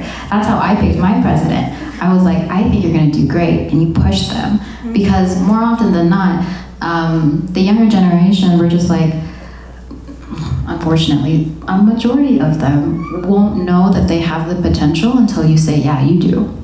And then kind of like coach them basically to take up that spot. But yeah, if I knew that there was a position open, I'd go for it, So I guess it's just advertising at that point, and letting the community, like the young community, know that there's a position open for us to step in and actually take over. Okay, the older associations are always looking for you. So we're just pull me aside. I'll talk to you. Also, sustainable wise too, you want to create a pipeline where you have younger people know about these positions that are available to them, instead of just plucking them out, but also why don't you institutionalize it where you have a pathway for leadership in general. Mentorship. So, for example, for PACA, we're trying to make a youth committee where we do have the middleman, where the people like us who are outside of college right now, there isn't a space for us yet, but there is opportunity to actually make mentorships, or having people who are looking to have those jobs that you don't typically see Filipinos in. So I think that's great that we're able to do that, and Tita Jane has been encouraging us to really step into those roles soon. With one quick minute, I'm sorry to interrupt, but can you hear me at the back? Okay. Do I have an echo? Anyway, the positions. Wait, stand over here. Stand over here. Yep. There you go. Thank you. The open positions for associations, as in, the officers of associations and organizations, sometimes you cannot just pick and put them in a position because of the bylaws. There's some rules and regulations and bylaws that we have to follow. In some of the organizations, you cannot be an officer unless you've been a member for a while. So I encourage every one of you to kind of be a member, because I already have my eyes on several of you to be like, you're gonna be the next, I already have you lined up. But then of course, so that we don't violate the bylaws, then we can just, have you as members, but you're gonna be already be doing the functions because you're gonna be on the job training. That's how it works. With jobs that are paying jobs, then we can also make that happen. Right now we have 2 tables up front, Social Security Administration is, he's the Assistant District Manager in Asheville, North Carolina. But we are hiring right now in the agency. We also have Naira's table. Tell me the name of your company again. Tell everybody. So I do have two companies. I am in the financial services, and also I have an insurance agency. So it's really a business opportunity. So it's called Experior. They're originated in Canada. They're actually having their business opportunity presentation. They're coming here to Atlanta. They're going to be in Tucker October 28th. So it's a business opportunity. It's not a job. But it is a great opportunity if you are looking into starting your own business. Thank you, Naira. But you guys need to get the contact information of both Naira. Where's Joyce? Is she gone? Okay, and Brian and Niwei. She's gone too. All right, but anyway, also with the coordinating with the other student groups, we are going to have a job fair in the spring that I'm trying to put together, as well as all the other mentorship programs, but we need to get together. Sorry, I didn't mean to take away your time. Hey guys. So going back to the previous topic, I definitely agree with Gabby here and Tiffany here. I feel like it's hard to see like what all these there's like so many orgs. It's like what is everyone up to? Like what positions are open? Like what sort of events is everything planning? So I feel like just bridging the gap between communication between like the older generation and the orgs, like for the newer generation, is definitely like the way to go here. Like we want to advertise your guys' events, and of course, like if you tell us when your events are going to be, we'll try our best to like bring our organizations out. Or like if we tell you guys that we're having like a culture show, we're having like a culture night, definitely like come over, come support us, help sponsor us. Like we are glad to just all work together and kind of help bridge that gap here. Wait, are you all guys a member of Atlanta Pinoy? Be a member of Atlanta Pinoy because you will be updated of what's happening around actually not only all the association, because they invite wherever you are near, you can go. Some are far, some are near, some are free events, some are with pay events. And most of the presidents are all here. Like the Damayan president, she's here. She always announced there. Our pioneer, the president, former PhilAm president, founder of PhilAm Association is here, Dr. Abellera. They started all this association. So you guys are always invited to all these association events. So just be a member of Atlanta Pinoy and you will be updated in everything. Also, all of you, if you are not invited, Atlanta Pinoy member, be a member so you will be updated of what's happening in the community. All right, one last question, guys. We're running out of time. She wanted to comment. I just had like one quick comment. I think something kind of like concrete that maybe associations can do that I got inspired from what Tiffany said earlier, but if an association doesn't have something like a digital director, like Tiffany said, a lot of youth engagement is on social media. And like I love seeing, posters that titas and titos make, but we can make posters that also move, like a little graphic animation thing. And I think actually creating something maybe like a digital director can give maybe kind of like a position, but maybe not an official position to a younger generation person, but also kind of give y'all like that advertisement that would be good for your association. So they're like, oh wow, like this doesn't look like a selfie with words on it.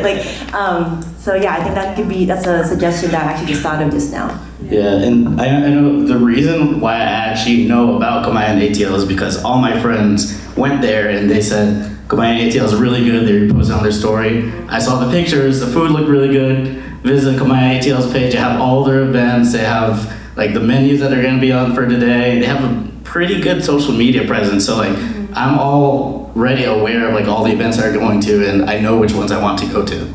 Yeah, and to take it a little bit step further, Facebook is not accessible to a certain younger generation. Yes. So just to be true, just to be out there, like I guess a better way is to taking it out of Facebook and maybe making a website that is more, out in the So web. you guys can start that.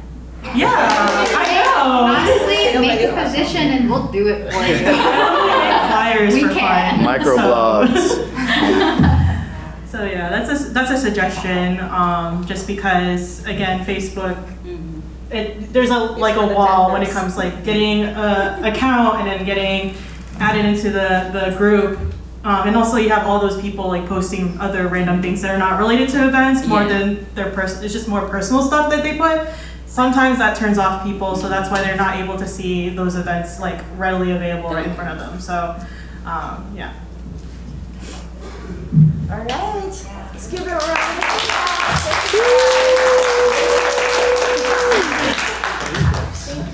Thank you, everyone. All right, here we go. Music, please. Thank you, Jim.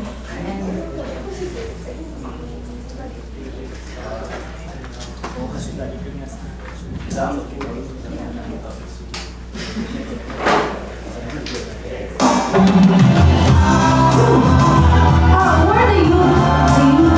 Here we go. I need some dancers. There we go. I like the energy. Itanong mo sa akin, sing aking mahal. Woo! Get a partner. Itanong mo sa akin, sa gabi di magtatagal. Yeah, I like the energy. Lightly. Ikaw lang ang aking mahal. Ang pag-ibig mo'y aking kailangan. Pag-ibig na walang hangganan. Ang aking tunay na nararamdaman. You know the song? You can come here. Here we go.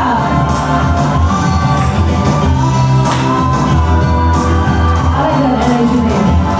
Isa lang ang damdamin, ikaw ang aking mahal. Woohoo! Make some sounds. Wala ka sana, ikaw lang walang iba. Woohoo! Who's in love here? Ikaw lang ang aking mahal. Ang pag-ibig mo'y aking kailangan. Pag-ibig na walang hangganan. Ang aking tunay na nararamdaman.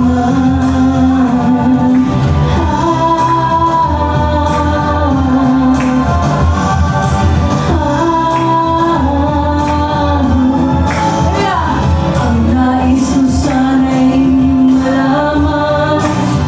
Sa hilaga, sa timog o kanluran, at kahit saan pa man, ang aking sisigahan.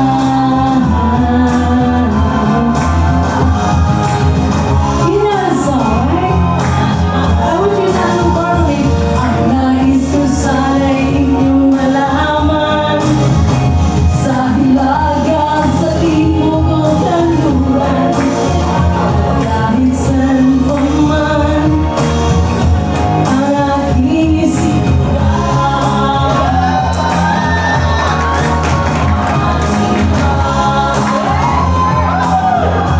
Alright, thank you everyone. Thank you for being here. Thank you so much. Mabuhay ang Pilipino, right? Alright, thank you. Thank you, Glenn. Let's give her another round of applause. And Paul, I need to do this because we're gonna probably ending it pretty soon. I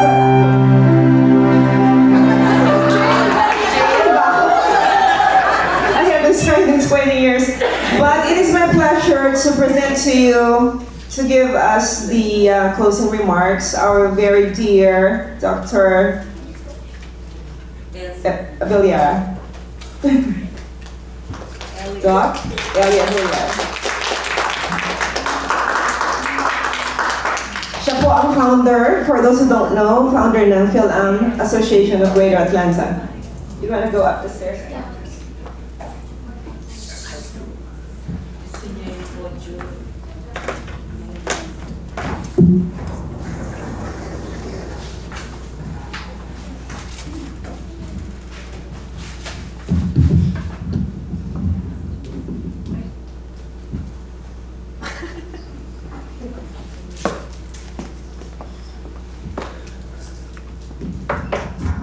It's been a long day. Everybody's itching to go home.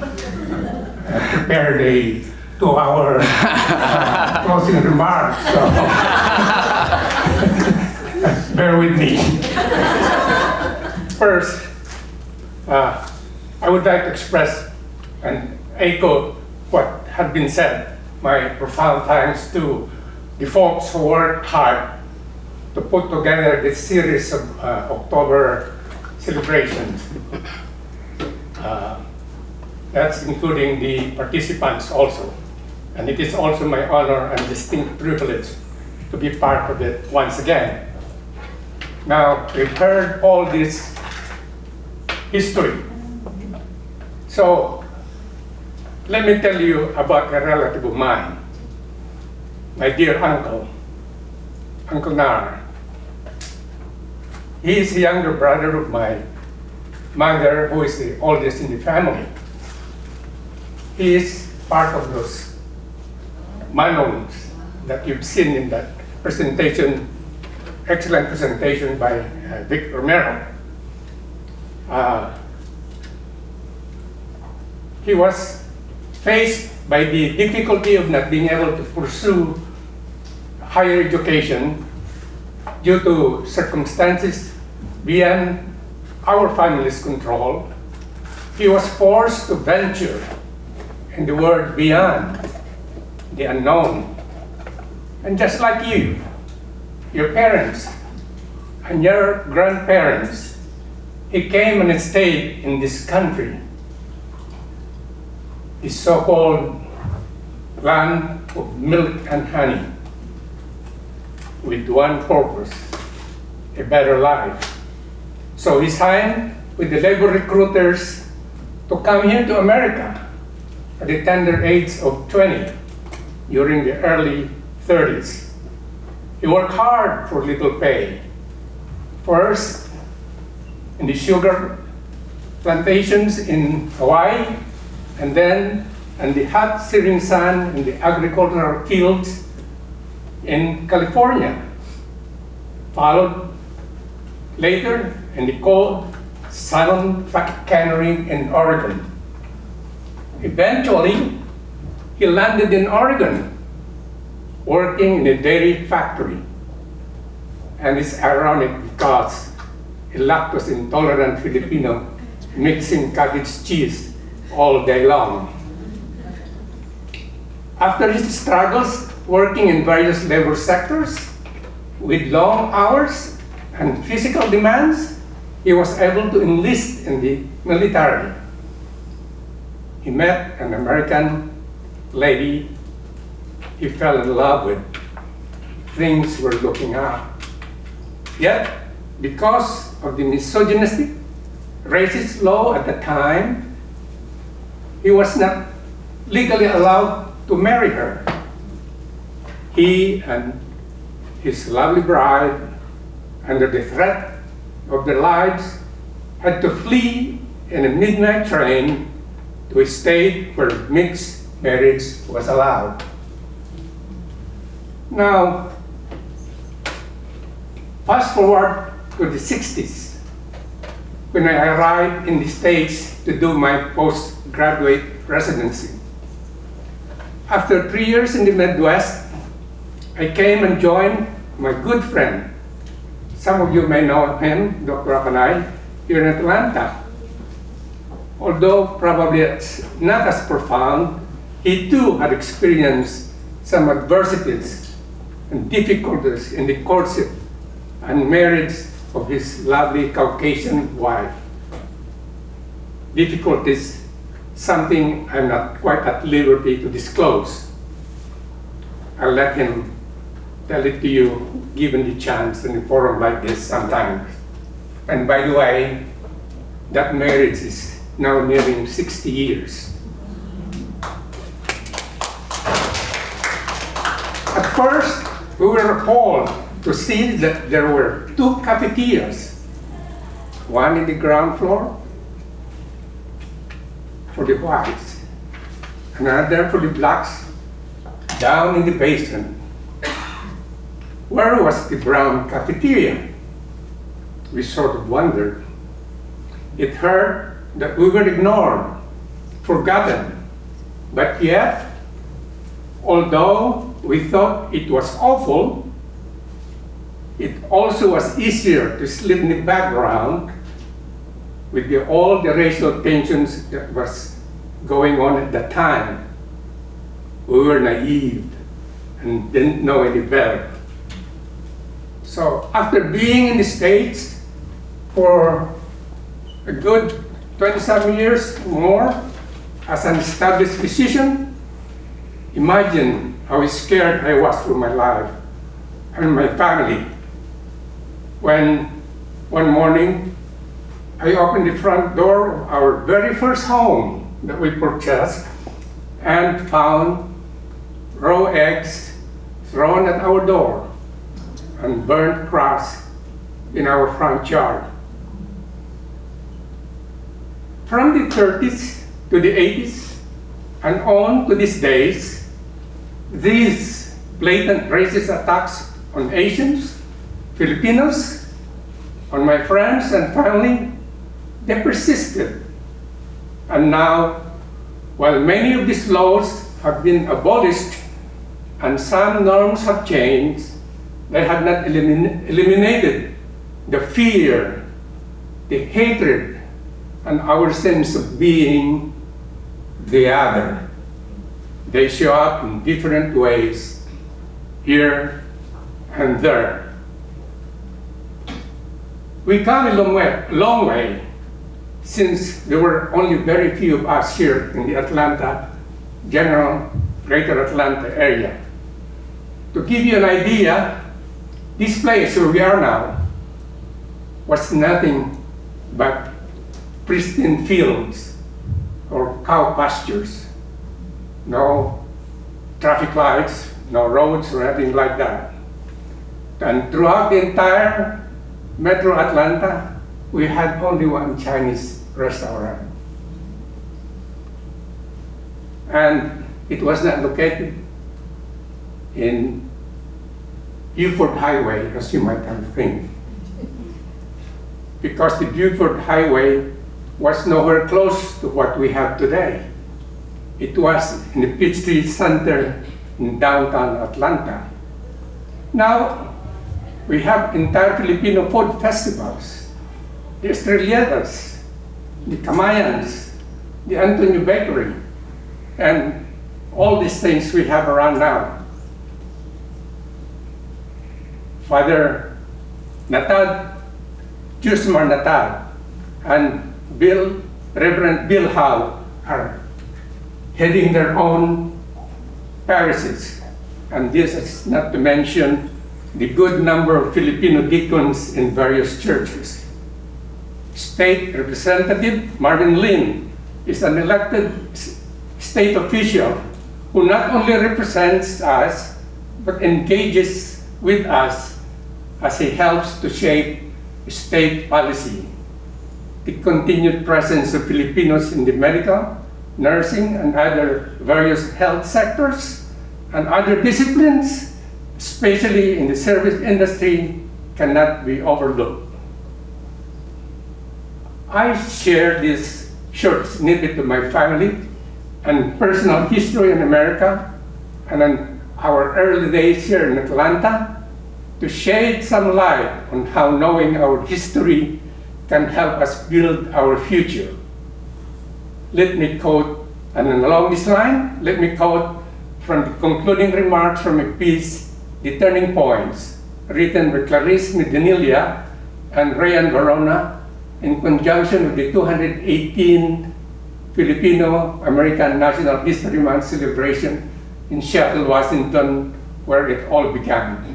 And they wrote, "We all play a part in the history of the Filipino-American and the reckoning of immigrant rights, intersectional feminism, and representation of Filipinos in public roles are currently being written and will be written in our history. Understanding the history of Filipino Americans help us understand how we got here and gives us an idea of what we're capable of in the present and in the future." Mga kababayan, my friends, my fellow Americans, you and I, all of us here, have our own stories to tell, and they're going to be part of our history here. Somebody should be taking notes. We are in an interesting time in American history, with our society increasingly polarized and seemingly unable to meet in the middle.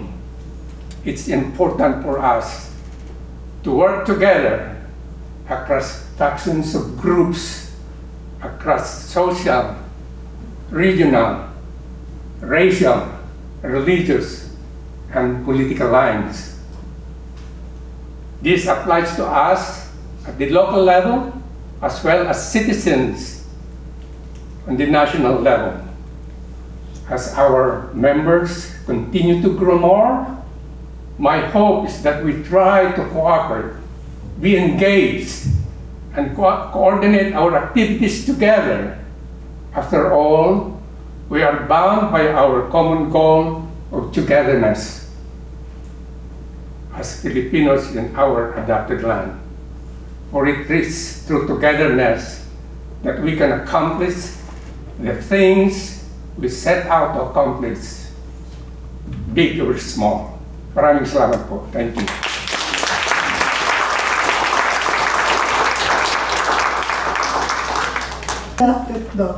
Can we have it? We're gonna keep it in the archives of the Galing Foundation. It will be safe. So we have the history also. We're gonna make you sign. We're gonna make you sign this. This is a very important document. Who knows?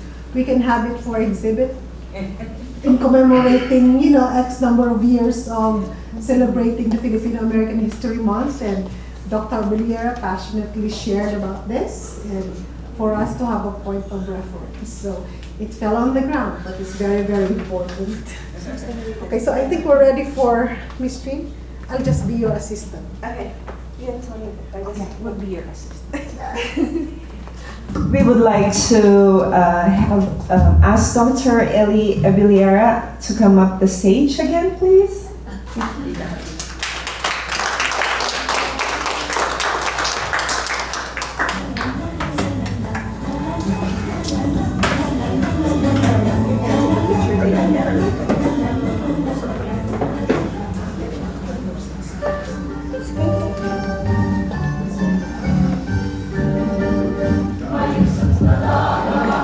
This certificate of appreciation is presented to Dr. Ellie Villara in sincere appreciation for your outstanding service to the Filipino-American History Month in Georgia 2022 Symposium. And I'm gonna give this to you.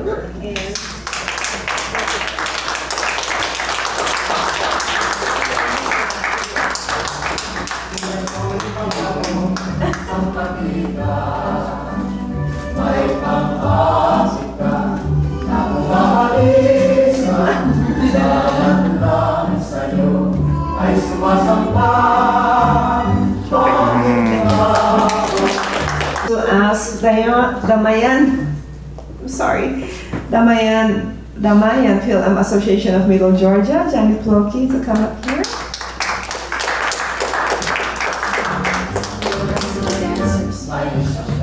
And all the dancers, please accompany Miss Ploki so that you can have a group picture with the certificate.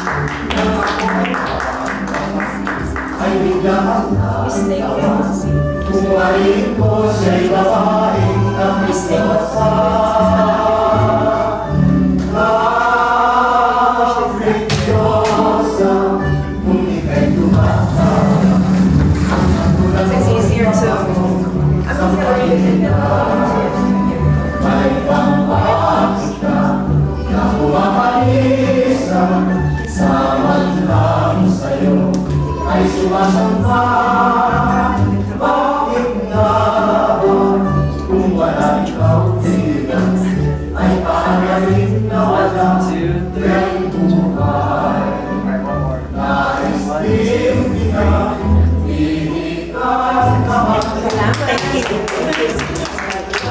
And then I would like to call Miss Glenda Blair to accept this certificate of appreciation.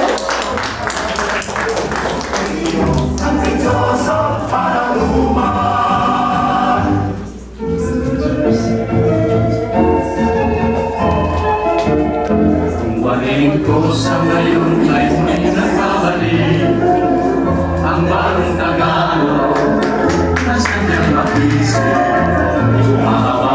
I would like to ask James Diaz to come up front to get to receive the certificate of appreciation. Can we have all the youth speakers come up the stage, please?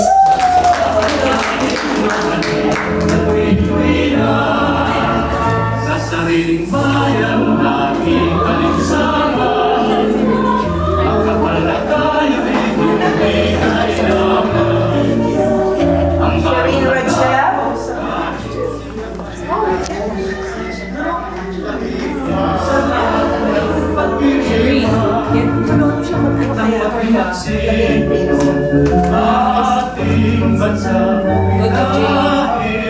Sure.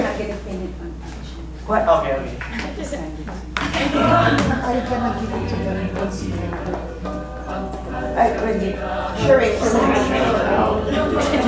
Julia Lopez. Tiffany Joy Garnase. Jeff Cantilan.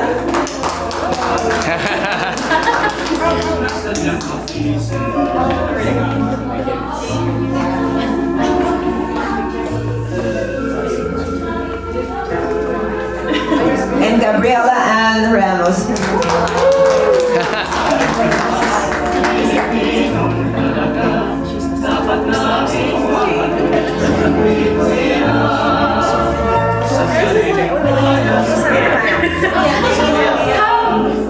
And Sophia Lanzanita.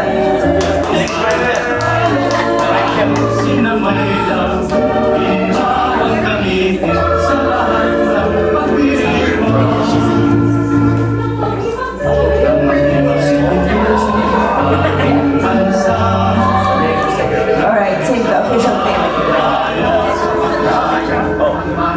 Here, hold on. I got To ask a representative for the Pacific Asian American Advisory Council of the Atlanta Region of Social Security Administration in sincere appreciation for your outstanding service today. And I believe Joyce Minyan is not here, so Brian, can you come and accept it?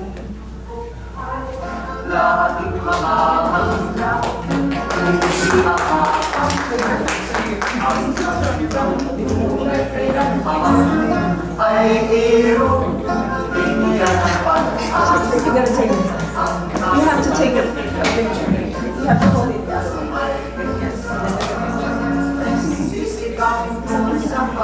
Hold on. Yeah, I'll take it. To the Philippine American Chamber of Commerce of Georgia.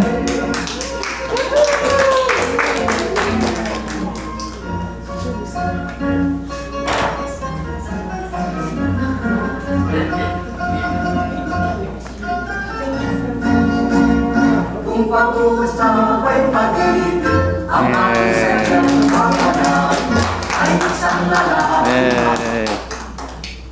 Good. Thank you.